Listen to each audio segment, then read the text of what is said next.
weekly podcast, brought to you by Ahmed Khalid and Ahmed Al-Hamamsi from Middle East.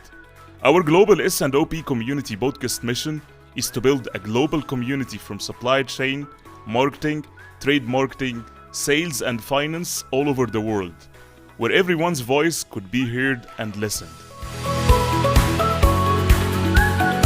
Every week, we host a new episode with great thought leader in the S&OP industry.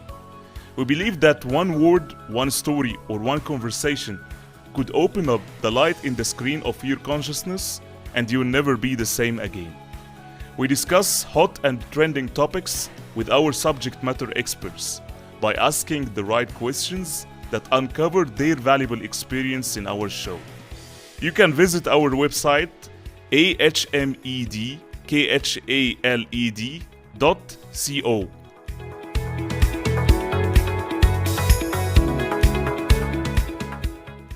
Stay tuned every week with our Global S&OP Community podcast.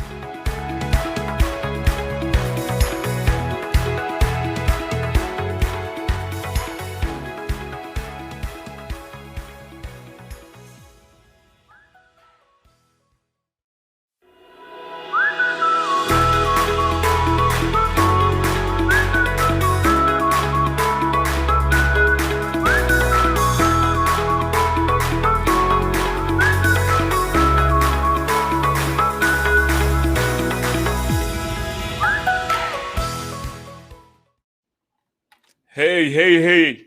Good morning, good afternoon, and good evening to all those beautiful people who are watching and listening to us right now.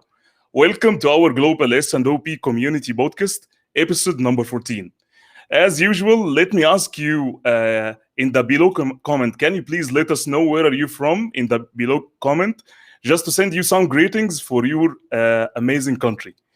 In case if it's the first time for you to tune in, please, I want to share with you our mission for the podcast. Our mission, as usual, and as we said, it's building a global community, not only from supply chain, but also from marketing, trade marketing, sales, and finance, where everyone's voice could be heard and listened.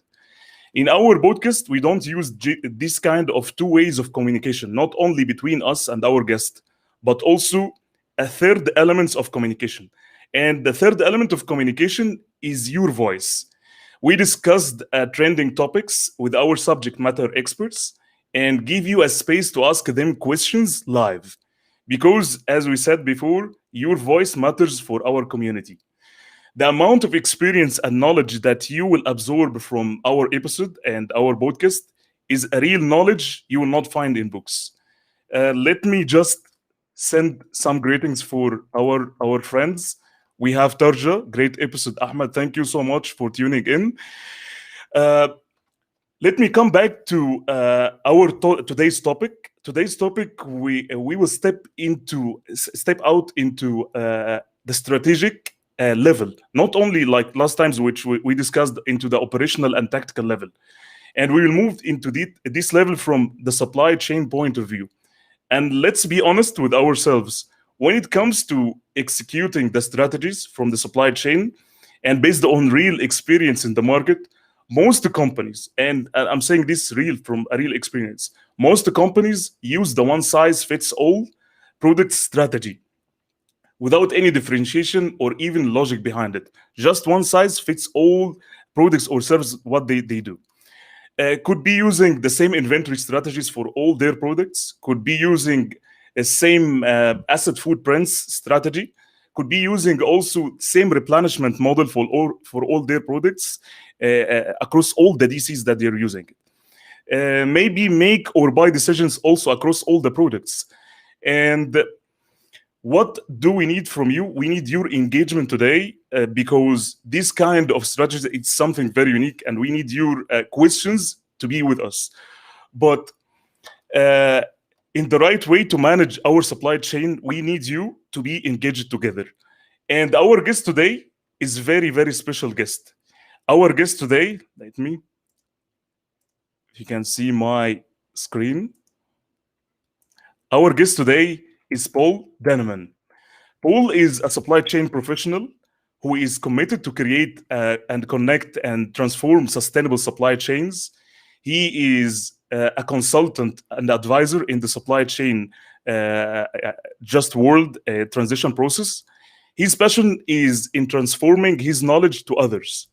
Paul has trained over 1,000 supply chain professionals in over 100 countries. He is a master instructor with Apex. He conducted in-house trainings for Aramco, United Nations, King Abdullah University of Science and Technology, Mobile Telecommunications, NCB Bank, Sabic, Siemens, and Savola Foods. With his social responsibility, he's currently active as process architect for Lonza cells and gene therapies. He's working also on expanding COVID-19 vaccine production capabilities. May I ask you, please, to welcome with us Mr. Paul? But before, as usual, we go to this, let's.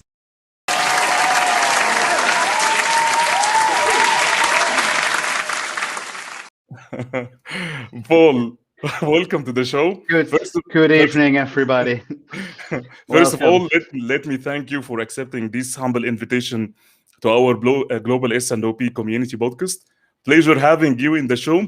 And we have a great source of information to our network today based on your experience in the supply chain field and somehow about the vaccination. I think that I will park this question till the end of our episode. So welcome back to the show. Do that. Welcome back to the show. So let me start firstly by the first question. I believe that many people, they don't understand this because of the operations and maybe they don't even move into tactical level. What is the meaning of the supply chain strategy? What is supply chain strategy? What a supply chain strategy is, then we first have to go to let's say, the strategy of a company. So a company wants to have a direction, and a direction is usually based on a vision, on a mission statement, and you want to go to a certain way. A strategy is basically the plan you want to achieve your goals.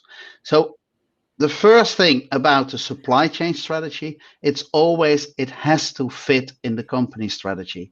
If it doesn't do that, then you can go to the right, but the rest of the company is going to the left. So that's the first element of a supply chain strategy. And what is main in the supply chain strategy? Of course, we have, let's say, also somewhat more tactical operational decisions about where do I place my warehouses? What mode of transportation am I using? Where are my factories? Which products I bring to which market? You mentioned already things like make and buy decision. It's all part of the supply chain strategy. And the supply chain strategy is basically the means where we want to go to satisfy our customers. And I hope this is something. It's resonating too much because from a real experience when it comes to, I used to listen this because from the other side, from the organization, they use the one size fits all. I believe in that, whether that they have one replenishment system, one inventory strategies for all the products. What is your view based on your experience in the consultation? Do you face these challenges with some companies? Yeah, what I see is a comment of Sri already in this one. One size does not fit all, as each industry within a company may be very different. Yeah. And I even want to make it more, let's say, pointed to something. Even with the same company, it's not working. One size fits all. So for one part, you might have a supply chain strategy where you make to stock, where another strategy can be I engineer to order. You have all those elements in that strategy, not only different per industry, because that's right. If you are, for instance, in chemicals, you might have a completely different market as, for instance, another company like Apple or IKEA. So the strategies can be different, but also within the company you can have different approaches. And there's also in the industry, if you take examples of AliExpress, Amazon, and whatever e-commerce, they have different supply chain strategies. and they Uh, make within that strategy that they are creating, let's say, what we always call a competitive advantage. That's why you choose for AliExpress or for Amazon. Yeah, wonderful. So you mentioned that one of the inputs for the supply chain strategy is the business, I would say the business plan or the business objectives or the business imperatives itself. And if it's opposing, because I see this also, that supply chain maybe it's going right as you said, and the business the business plan it's going to the left side. When it comes to that point, what are the inputs that should be considered from the leadership in that point, just especially in the supply chain, how they can shift their mind to be in the same way of the business objectives? Yeah, my point of view, but that's not with a lot of companies. You should have a vision. Mm, Leadership should have a vision. We are directing to that way, and you can disagree with a vision, like for instance, in Tesla, he is having a vision in mm, what he wants. You can agree, disagree with it. If you disagree with it, you should work somewhere else or buy another product. But at least he's going into a direction. If we take the example of IKEA, what everybody knows, he recently passed away, but he had a clear vision in what he wants mhm, in his stores, in his products, and it's even that worse or that good that all over the world you should have the same experience. They have the same handbooks. They have defined everything almost in a very detailed way. So if you come to an IKEA in, for instance, Saudi Arabia or mm, in the Netherlands, and you go to the kitchen department, they are instructed, whatever question you are coming, mm. to try to talk with you at least for 3 minutes. And the 3 minutes, it's a key indicator. And that's something what they bring forward in a certain vision, because the customer, and I believe the one who should lead that part, it's always the customer. That should be the input. What the customer wants is important. Yeah, totally, 100%. Because if we got deviated from the customer, you will not be able to serve all. I would say that there will be a blockage in the whole supply chain, and most organization, their leadership, they don't have this kind of vision or understanding, and just working in silos will not serve the business or the supply chain to serve the business imperatives or the business vision, as you said. So, based on your experience, and I think this is one of the most compelling and very challenging point when it comes between optimizing the inventory level and the service level, the desired service level for a company. When it comes to this point, what kind of strategies that do you recommend, or what kind of system thinking when you have this kind of consultation? I saw, by the way, in your profile that you are using critical thinking, which is something that any consultant Mhm. just working in, because many people they think about the theories. Just very curious to understand how you look at these kind of things and how you attack it by your system thinking. Yeah, one part, if you're looking to inventories in that respect, my point of view is I can calculate a lot. I have all those formulas, all those theories, and they are a starting point. But one of the most important things in inventory management is to use common sense.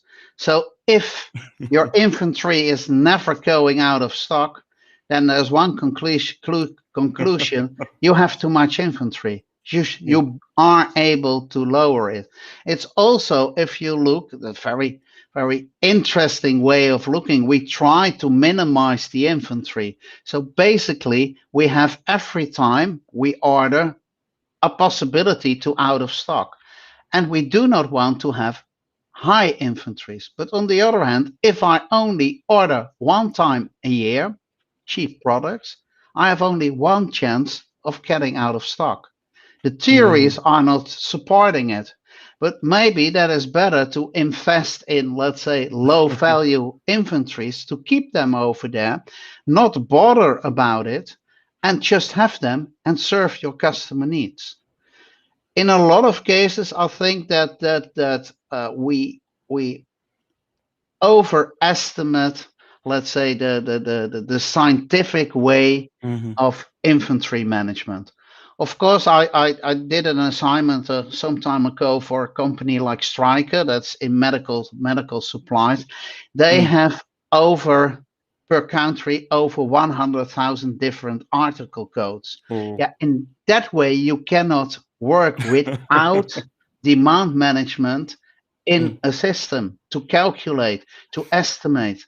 But in a lot of companies, we see that the number of final products is not that big, especially Mm. if you manufacture them. You can do it in an easier way, and most of it common sense.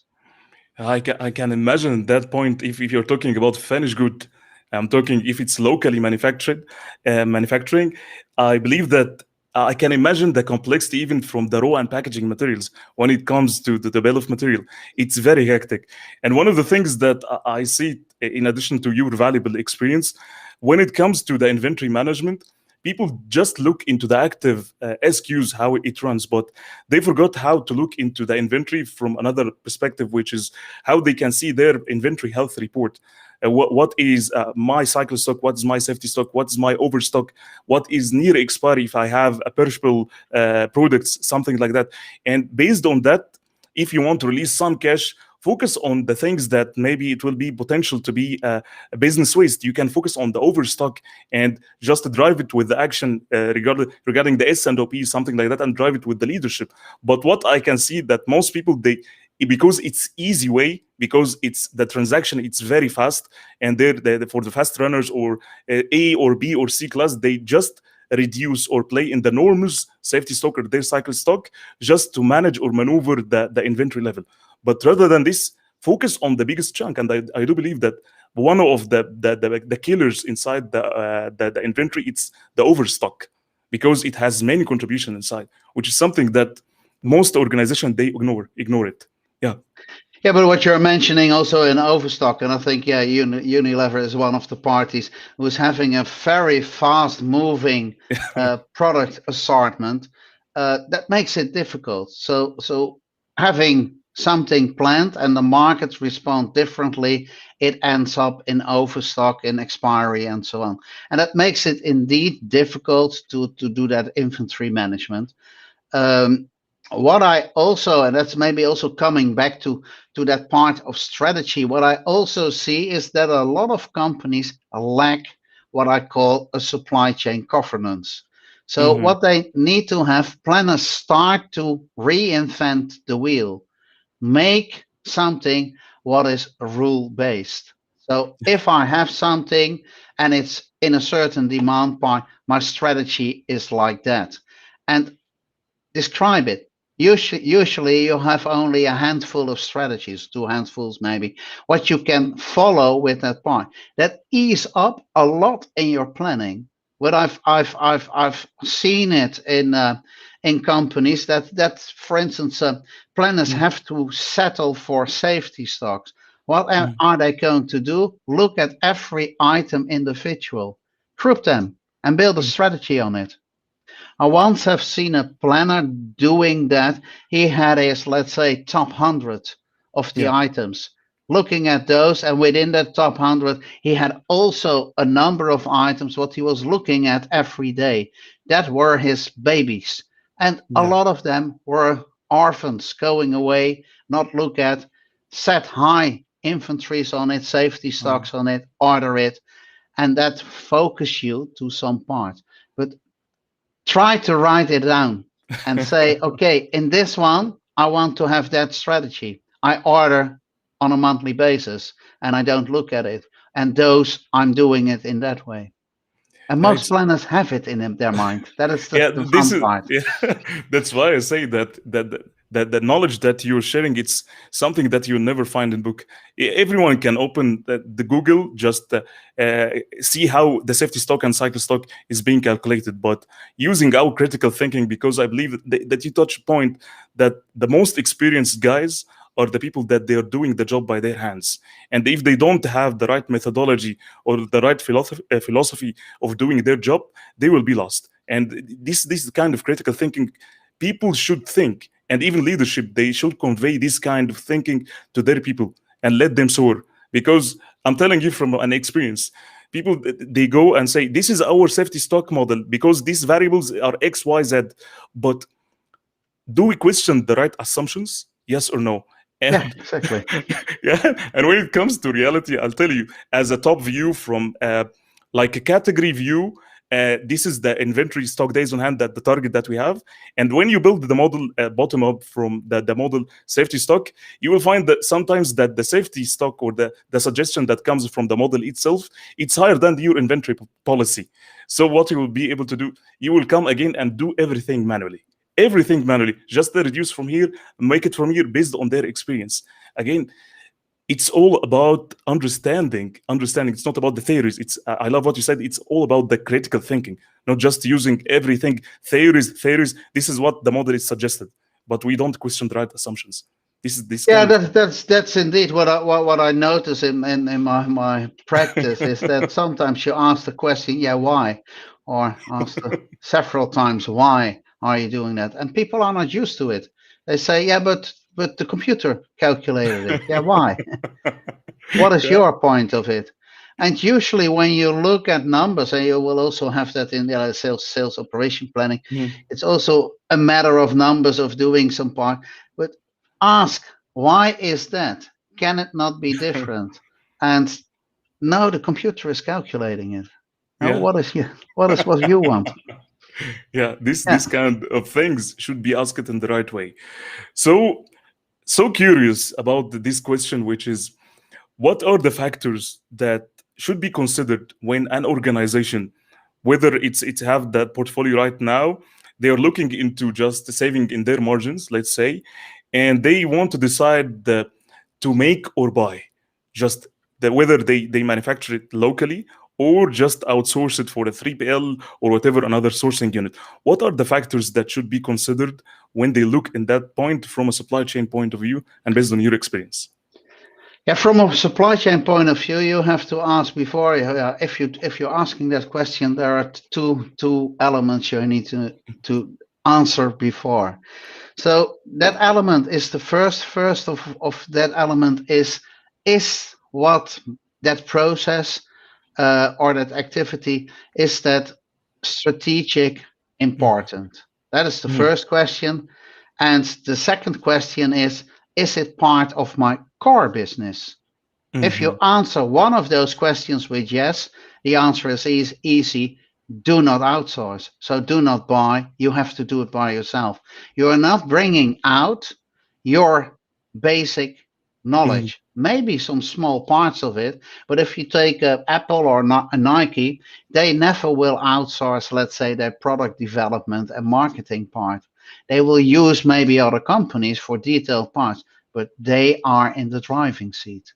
So that is the most common mistake you can make is outsource something what is your, let's say, competitive advantage and Mhm. bring it to the competition and they take it from you. After that, then it's always if you decide to go into, let's say, a buy this decision, yeah, look at suppliers. Mhm. Suppliers, then we always have the reasoning in sole, single, and multiple sourcing. Sole sourcing you should prevent. If you are in sole sourcing, that means that only one can Mhm. deliver it. Then Mhm. you are at risk. That should be as limited as possible.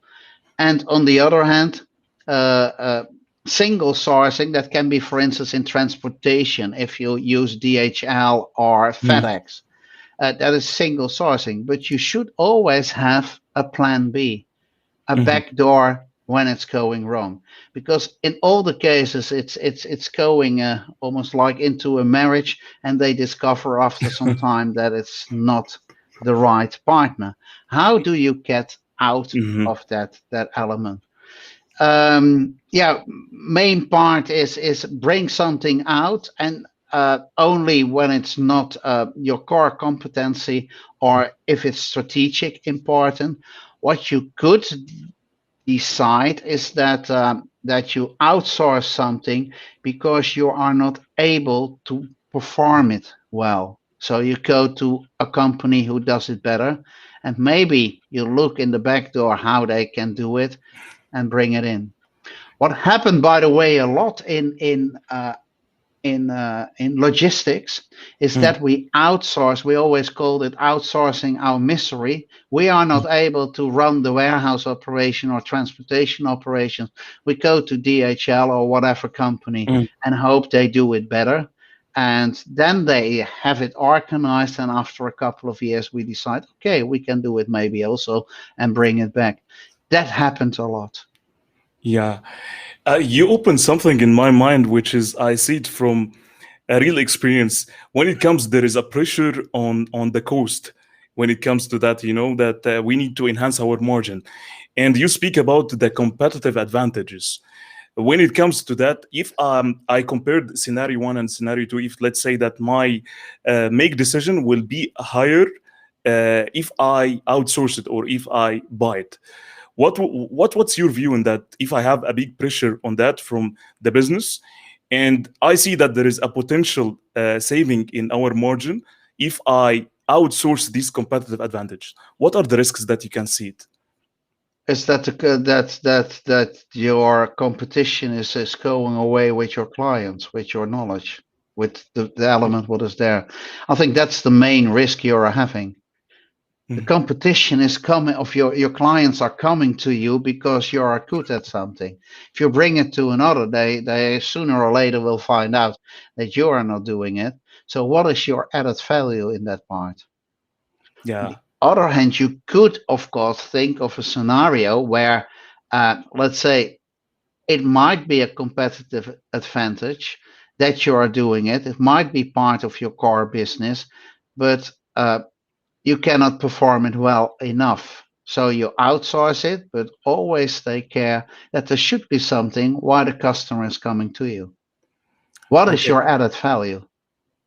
hmm So, what if I have a partnership? I'm just thinking with you because this kind of pressure when it comes that we need to enhance our margin. I'm thinking that if we have a strategic alliance with our that the supplier that we have, or maybe we know this kind of supplier and we know that we did this risk assessment with these kind of suppliers.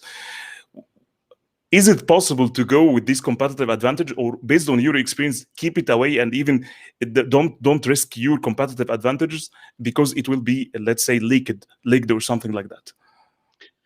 Now, you're also mentioning the element of strategic alliances, and one of the parts is in strategic alliances that they have a high risk of failure.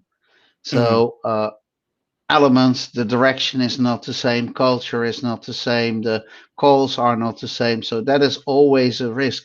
If you also bring that one, it's also a risk with let's say intellectual property, because to have a strategic alliance work that it works, you need to share, you need to build uh, that future together.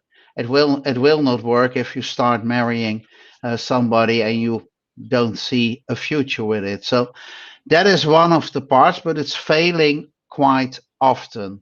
So you hmm always have to keep that in mind that it can fail and that you don't are left behind with empty hands. But you see, there can be strange alliances. I believe that Microsoft, Facebook, Google, and Amazon have in all types alliances where they hmm think they could be better on a certain part. So partner with somebody how you can, for instance, beat your competition. And then you build on strength. You are both having maybe the most famous example in that one is if we look to the compact disc, hmm Philips and Sony. hmm So they lost the battle in the video player with VCR, Betamax, and later on it became I don't know what it was. Uh, Long time ago, but the VHS it was. They lost it. What did Sony and Philips do at that time? They worked together to invent the compact disc and build on each other's strengths and brought something to the market. And you see that happening in more elements that you can build that strategic alliance. I think Apple made decisions that they are focusing on phones, on pods and things like that. But they have also products around it. So the headset, the big ones, they Mhm. use Beats, I believe it. Yeah, Uh, they have decided not to go into it, but work with a strategic alliance on it. So yeah. there are a lot of possibilities to work on it. Brilliant. I love the stories that you give it to us. I think that we have one of the questions from our friend Karim. If you allow us just to go for that, I will read the question. With new production giants rising every year, example, cars production from China using parts from everywhere around the world, and in parallel, existing European and American giants using Chinese and Indian parts to reduce cost. Are we going towards a time when a brand are going to lose their glory towards a more practical market where people buy what is the best of them regardless the brand? It's very interesting. Especially the last one is very interesting because Yeah.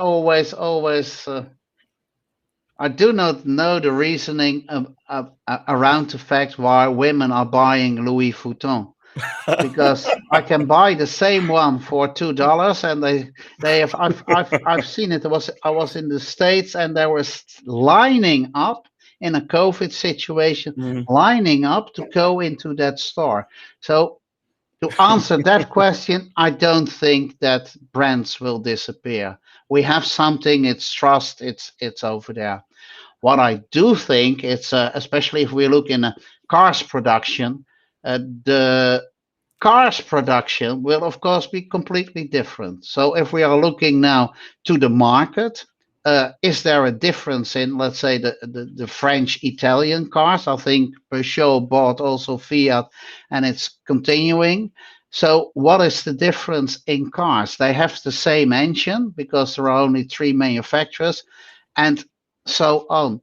So that industry, what is the brand? It's a feeling what we are having. And what will be the future? I think we have a Google car, we have Tesla, and most likely some German cars, and I think also some Chinese electrical cars.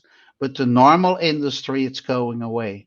So, do we? That was the other one. We are buying it from all the parts. China's buying in Europe. I, by the way, doubt that one. I think the Chinese buy everything in China. But what we have seen in the COVID situation Mhm. is that uh, it is sensitive, it is vulnerable, that Mhm. that that global supply chain can stop. There's one Mhm. boat in the Suez Canal, and we have tremendous delays.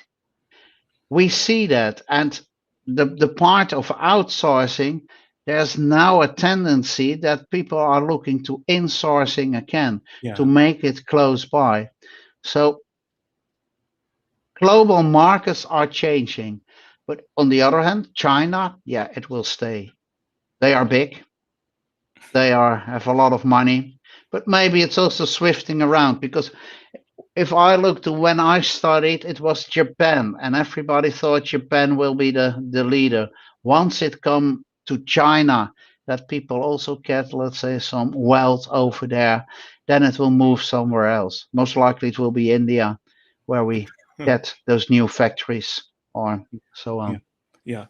I like what you said because you touch a point on the localization. I believe that when it comes to the Yeah, pressure, yeah, when it comes to the pressure right now in the supply chain, I think that after pandemic, as you said, after pandemic, and people understand how our supply chain is very vulnerable, and it could be 1 second the whole disruption can attack the whole business, and in 1 second maybe you could be out of business. So I think that this kind of changing the kind of asset footprints from being globalized into being localized. I believe that many organizations now they understand how they can move into investing in their supplier development, how they can localize, even they will affect their margin in the short term, but they will make sure that the sustainability for the business, their business is going on in the future. And this is the kind of leadership, because people they think that everything will be sustainable, but one time a company like they rely like 60 or 70% on their portfolio as a finished good imported, it will for sure it will go out of the market if something happened like that, and it will cost them a lot, which is something really you touch a point, which is localization when it comes to that point. So I think the next question that it's in my mind, Paul, uh, we keep hearing about values, values, values, values everywhere. How, from your experience, how can you see that supply chain can add a value for the whole business? I think supply chain is one part of the value. It's bringing the product on time to you. So if we look, example, e-commerce, Amazon. For 10 years ago, we went to a shop and we bought goods. Nowadays, we are sitting at 1 o'clock in the night with our mobile phone and we order, and it's next day it's delivered. So that complete supply chain is changed, and the way companies like Amazon are thinking, are working, how it became cheaper in that part. We cut out parts of that supply chain, the distribution networks. Um, it's adding value. We are sitting here and we get our products in the way we like it at the moment we like it. And of course, there is the same as brands. There should be something what we are feeling, what is emotion in it. It's not only looking in internet and see it. We want to touch it. We want to see it. But even in the part of fashion, you see Mhm, that e-commerce it's getting sky high. mhm, They mhm. are not going to stores anymore. You have to drink coffee and to talk, but not to buy goods. So, Yeah. in my opinion, what you see happening already, and I think it's also going in that direction in Middle East, the malls are changing. They deliver experience. You are not going over there to buy something because then you have to put it in your car and take it away. You are experiencing something. That will change that complete concept. And if you are not in that part, so take the old bookstores, they missed something. They will not bring that added value in it. So you should think in what am I doing? What is that added value? And that can be there are examples of stores which are fully specialized. You can get everything in that tiny area. That Mhm. is something what is yeah, in that way sustainable. You will go to that store, but that big convenience store where they have everything, that will be replaced by e-commerce. Yeah. But from your experience, when it comes to the values, if I want to have a service level, higher service level, for sure that this will cost me something, right?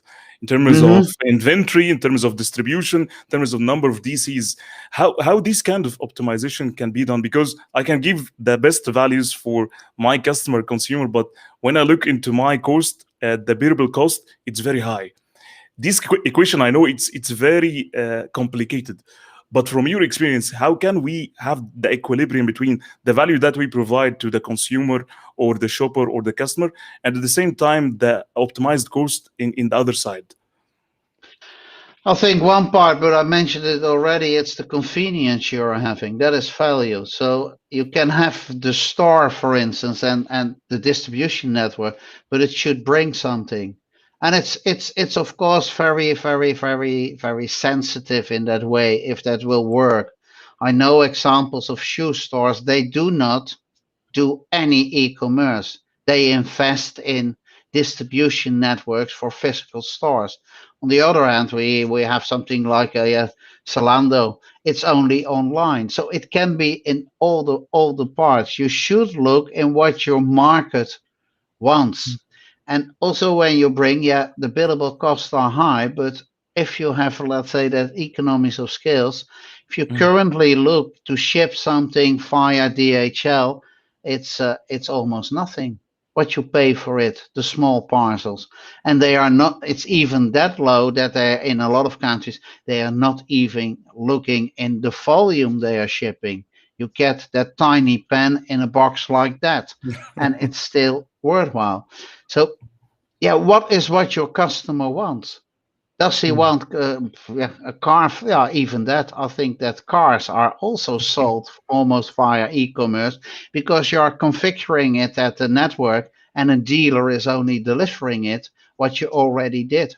So the market is changing in that one. But it's all about value. If you shift in boxes and do not add value, then it's easy to cut you out of the chain and do it directly. Yeah, And that's, I think, in the past years we have seen that especially those stores, those distribution parts which do not add value, they are away. You should bring something. yeah. Uh, I will come and re-stress again on the cost because I know this is one Yeah, of the one of the biggest pain points when it comes to the supply chain cost. So I believe that even in your consultation with the companies, they got struggle how they can reduce their cost. When it comes to that, my supply chain cost is very high. What is the system that you use based on your beautiful experience in consulting and trainings? How you can help the companies to find the better way and the potential way to reduce their costs? yeah, and that part you're looking, yeah, again to value added and non-value added activities. Make that Okay. brown paper exercise, bring it in. Where are the elements? What is adding cost but no value, and keep them out. And one of the easiest way is if you look to supply chains. What is the major part of supply chain cost? It's transportation cost. If you go to look at the transportation bill and you see air freight, that is the first one.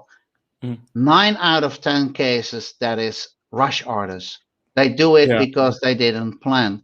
So start in cutting those costs because a better planning will bring it in. And they don't have any idea of that. Maybe it's cheaper to have some inventory over there instead of flying it in. Another one, you mentioned something on overstocking. Why Mm. should we order? Purchasers are doing that a lot. We have discount; it's cheaper, and even we get some presents with it. Yeah. But it's creating overstock. So also look to your lot sizes. Try to Yeah. prevent them. Look in lot sizes that they basically are one, or I have a box what I should order. So there are some elements, but look in non-value added costs, and mostly they are in transportation. Transportation is also easy in cutting costs to tender, to look, Mm. to Right. tender around, and Mm. not once per week, but do it at least Yeah. once per year. Try to Mm. get it and try and optimize it in your warehousing structure. Mm. I do not believe widely in automation because the costs are too high. But on the other hand, I see a lot of warehouse automation projects due to the fact that we do not have the labor anymore. Mhm. Mm. So in China that will not work, but if you look maybe also in Middle East, but in Europe, I don't have the labor, so I start automating to deliver that service. Yeah. Uh, what you said, you triggered something on my mind, which is the lot size and the Yeah. MOQs. It's some of the biggest challenge in all supply chain. And when it comes to the reality, what I say that people they accept that the MOQ as is, or regardless their requirements or their lot size that they want, and we have many challenges in that point because people maybe in the organization they don't have the capability to understand why MOQs like this with the suppliers, and we have many variability inside the MOQs. Sometimes you have the supplier will give you higher MOQ because he has some unique packaging materials or raw materials inside.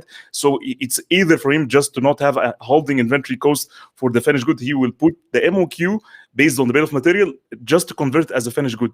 So just asking why you have MOQ. Sometimes even you have like a minimum technical batch, that the line, the resource, just to run one piece, we need like because of the mixer or the make, whatever the criteria that they have in their technical batch, we have like 10 tons. Just if your lot size is one piece, I will produce 10 tons, which is something crazy. Sometimes, as you said, it's the transportation. If sometimes supplier is giving the customer that my MOQ is full container load, my MOQ is full truck load.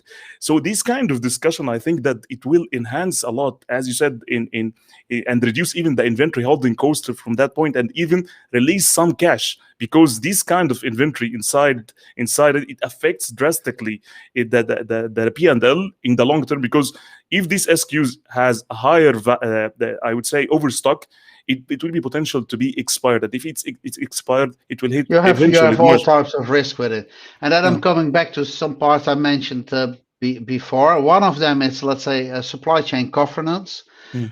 MOQs, mostly they are set and we don't look at them Yeah. for ages. So that should be revised at least quarterly. Look at what is there. In the same way, you have to look at your safety stock mostly on a monthly basis. It should be a routine that the first Monday of the month, it's safety stock day. We are going to optimize it in the full planning, and there is a deadline on it to be delivered. Then the second Monday, we are going to look at the MOQs. It are elements in systems and they trigger everything. I have an example in MOQs that is a nice one for that was at that time in Striker. Mm. There was a factory. They were, let's say, complaining about the fact that people order only one and not more. So they had to start the machinery with one. Yeah. So they brought out in the system, our minimum order quantity is 5. So Mhm. what happened when we put that in the ordering systems? They start spreading orders to that Fine. factory 5 times more. And then Yeah. they are complaining, yes, why are you ordering 5? Your normal demand is always 1. Yes, because you asked it. And they were very fast in turning it down because suddenly the load was too much. So that is an effect of MOQs. And another effect, what I see, is that we topping it up in a system. So we put a minimum order quantity in it. We put a safety stock in it. We put, and it starts calculating. And everybody knows that example. I want to have one piece of Yeah. toilet paper, and I get a full truck.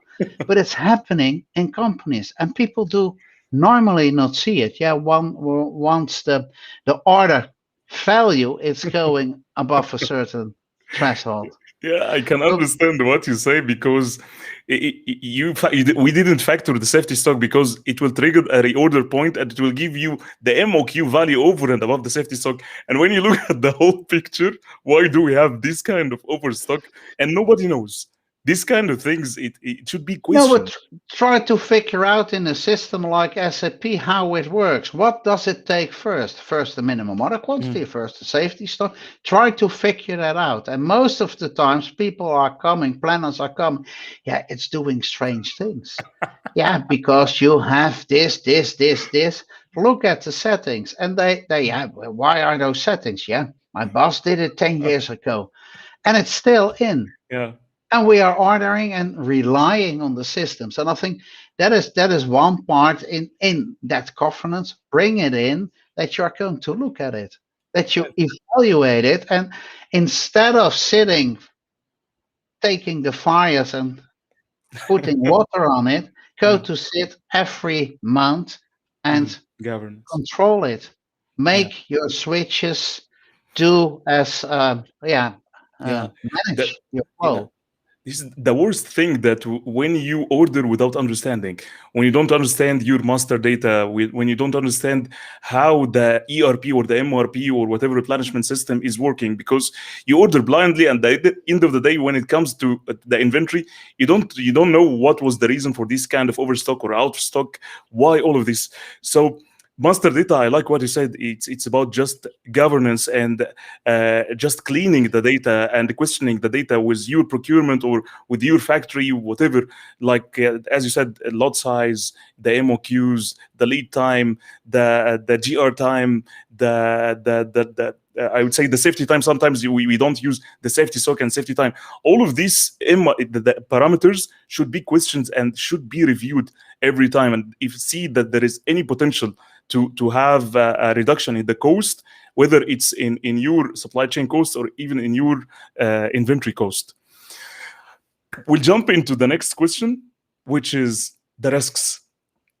How to manage risks in the supply chain, uh, and what kind of risks that you can see it from your experience. That is an interesting part. I did something on business continuity, what is dealing with the fact that something went wrong. So I have to go back to normal. They base it also on risk management. And Mhm, I've seen that part from, let's say, more the purchasing part, where they also deal with risk. Basically, if you look at risk management and supply chain risk management, you try to find something what is going to happen. Likely, not likely going to happen. So, most of the things which are likely to happen, mhm, we build supply chains for it. So, our supply chain is agile enough to deal with certain demands. That is something what is basically easy in risk management. But if we are going to the unexpected, and we had one, COVID, it was the mhm, unexpected part. If you look in all the risk management pictures for, let's say, 2019, there was something foreseen that maybe there was something, but it mhm, was not high, it was not likely. The impact was seen as big if it's going to happen. In 2020, suddenly it was the other way around. It was the number one in risk and what should happen. mhm, And what you see is that, of course, what I mentioned, the supply chain should be agile enough to compensate normal risk in the operation, but the extreme risk, a supplier burns down. And mhm, it can be very, very small. A small supplier bringing down a complete multi-billion business because there's a fire. And I think in that one, we should not look in risk management. We should look in more in business continuity mhm, in how, what processes, what procedures are we going to, to build to come back to a normal situation? How do we deal with a situation like COVID? And next year it's something else. But the protocols can be the same. And that's a different approach. What I do not see a lot happening in supply chain yet, mhm, but they should focus on that one. A ship is blocking the Suez Canal. My containers are coming late. That is not a normal risk. How can I deal with it? What I've seen in business continuity management related to supply chain mhm, is that they map out the complete supply chain, all starting with my critical products and mhm. going down to tier one, tier two, tier three Suppliers. suppliers. Mhm, Bring it into maps, and even in parts, if something is happening in Afghanistan right now, mhm, I have a supplier over there. I see I have a problem. So I need to rearrange. That visibility is, I think, one of the future parts we build supply chains on. Not the KPIs, but mhm. seeing what is going on and having a supply chain manager behind the screen seeing, okay, it's burning there in the world. Oh, my supplier is going bankrupt. And all those elements to manage that part. Yeah, I loved what you said because I can understand now that there is a big difference between a risk management and business continuity plan. Risk management, maybe it will be before the occurrence of the disruption itself. But Yes. once it happens, this kind of business continuity plan, how I will maneuver all of these risks and take it in the right way. Because risk management, as we said, focus will never be right. We never predict, we never understand what will happen tomorrow. but it's all about the responsiveness and agility of your supply chain and even your leadership. This is the game, right? Yeah. About that. Yeah. And indeed, that part, which risks are you going to absorb in your normal supply chain? What is Mhm. normal business? So that a supplier is 2 days late, that is Mhm. normal business. We all know how to deal with it. We do not put it in a risk matrix. But how far does it go? How much can my Mhm. supply chain absorb in being normal functional? And I think for most of the companies, the Suez incident Mhm. did not harm them because the supply chain took it over and they had other ways of supplying it. Yeah. But it's about the non normal risk. Yeah. Wonderful. I like this kind of stories. Really, it's wonderful. Open the eyes. And I would say this is the last question that we postponed it at the beginning, if you remember. So, can you tell us just? I know if it's something confidential, no need to share. But Mm, what's happening in the vaccine? I know that you're in the process of vaccine production and find all kind of constraints, find solutions for the production constraints in that point. What's happening in the industry itself, and based on your experience, if it's something confidential, no need to share. Yeah, I will. I can tell something in that part because Mm, that's very interesting. What of course happened in that part. We have something. There's a problem. We need to have a cure for it. That is a vaccine. So all the, let's say, big pharmaceutical companies start working on it. It's not what a lot of people think mm, that they started in the 2020 with new parts. The technology is there, mm, so they use technology, and only now they were able to bring a product on the market. What is very interesting in that part is if we only imagine what is happening, that you start, Pfizer is somewhat bigger, but if you take a company like Moderna, and I mm, believe they are based in Texas, in a small office building when they started. If mm, you look now, it's a multi-billion industry. They mm. start, that's not confidential. They start a production line in the Netherlands where we start to produce 300 million doses Oh, per year. So I think if you only imagine the magnitude of yeah. that part, what is going on. But they also need to have a full supply chain. So what are they all doing? They Mm, need the same materials. That needs to be sourced. There needs to be supply chains. yeah. And in this one, and that it's a general, let's say, supply chain issue, you decide you had something about make or buy. Yeah, a Mm, company like, for instance, Moderna does mm, not have the facilities to do so. mm, Pfizer does not have the facilities to mm. make those parts. So they outsource. They Yeah. buy Mm, capacity and do it. That capacity, it should be all over the world. So I mm, have to ship to every country in the world. I have to produce, I have to bring it. And what we forget in that one is that it's not easy to scale up and to mhm. move goods across borders, Yeah. Yeah. because it's easy when it's in one country.